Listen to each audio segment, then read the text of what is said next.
السلام علیکم ورحمۃ اللہ تعالی وبرکاتہ۔ ناظرین، آپ لوگوں کی خدمت میں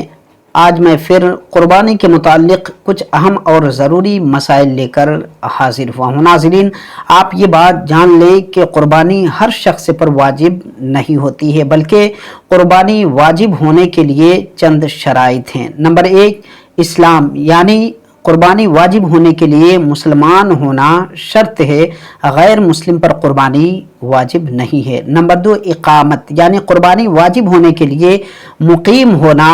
ضروری ہے، مسافر پر قربانی واجب نہیں ہے۔ نمبر 3، تونگری، یعنی مالک نصاب ہونا، مالک نصاب شخص پر ہی قربانی واجب ہوتی ہے، فقیر پر یعنی جو مالک نصاب نہیں اس پر قربانی واجب نہیں ہے۔ اور یہاں مالداری سے مراد وہی ہے، یعنی مالک نصاب ہونے سے مراد وہی ہے جس سے صدقے فطر واجب ہوتا ہے، وہ مراد نہیں جس سے زکوٰۃ واجب ہوتی ہے۔ نمبر 4، حریت، یعنی آزاد ہونا، جو آزاد ہو اسی پر قربانی واجب ہے، جو آزاد نہ ہو اس پر قربانی واجب نہیں ہے، کیونکہ غلام کے پاس مال ہی نہیں ہوتا ہے، لہٰذا اس پر عبادت مالیہ واجب نہیں ہے۔ مرد ہونا قربانی واجب ہونے کے لیے شرط نہیں ہے، بلکہ عورتوں پر بھی قربانی واجب ہوتی ہے جس طرح مردوں پر واجب ہوتی ہے۔ قربانی واجب ہونے کے لیے بالغ ہونا شرط ہے یا نہیں، اس کے بارے میں اختلاف ہے، اور صحیح مسئلہ یہی ہے جس پر فتویٰ ہے کہ جو نابالغ ہے اس پر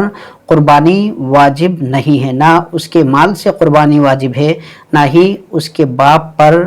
قربانی کرنا نابالغ کی طرف سے لازم و ضروری ہے۔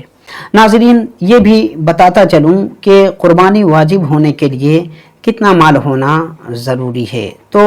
ناظرین، ہر بالغ مقیم مسلمان مرد و عورت جو مالک نصاب ہو اس پر قربانی واجب ہے، اور مالک نصاب ہونے سے مراد یہ ہے کہ اس شخص کے پاس 52.5 تولے چاندی یعنی 653 گرام 184 ملی گرام چاندی ہو، یا اتنی مالیت کی رقم ہو، یا اتنی مالیت کا تجارت کا مال ہو، یا اتنی مالیت کا حاجت اصلیہ کے علاوہ سامان ہو، اور اس پر اللہ تبارک و تعالی یا بندوں کا اتنا قرضہ نہ ہو کہ جسے وہ ادا کرے تو مالک نصاب وہ باقی نہ رہے۔ فقہاء کرام فرماتے ہیں کہ حاجت اصلیہ سے مراد وہ چیزیں ہیں جن کی انسان کو عموماً ضرورت پڑتی ہے اور ان کے بغیر زندگی گزارنا مشکل اور دشوار معلوم ہوتا ہے، جیسے رہنے کا گھر، پہننے کے کپڑے، سواری کا سامان، علم دین سے متعلق کتابیں اور پیشے سے متعلق اوزار وغیرہ۔ اگر حاجت اصلیہ کی یہ جو تعریف ہے اس کو سامنے رکھا جائے تو یہ معلوم ہوتا ہے کہ ہمارے گھروں میں بے شمار ایسی چیزیں ہوتی ہیں جو حاجت اصلیہ میں داخل نہیں ہیں، چنانچہ اگر ان کی قیمت 52.5 تولہ چاندی کے برابر پہنچ جائے، 52.5 تولہ کی قیمت لگ بھگ آج کے ڈیٹ میں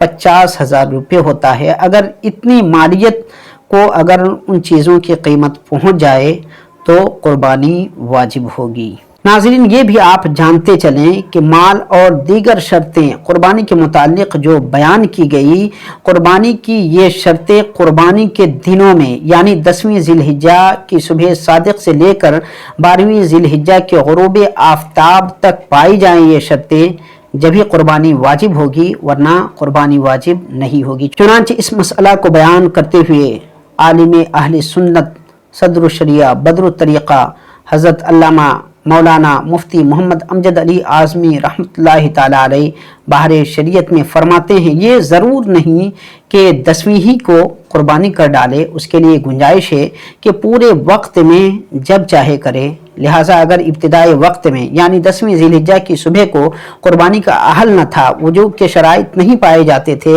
اور آخر وقت میں یعنی 12ویں ذی الحجہ کو غروب آفتاب سے پہلے اہل ہو گیا، یعنی قربانی کے واجب ہونے کی شرطیں پائی گئی تو اس پر قربانی واجب ہو گئی، اور اگر ابتدائی وقت میں واجب تھی اور ابھی قربانی کی نہیں اور آخر وقت میں شرائط جاتے رہے تو قربانی اس پر واجب نہیں رہی۔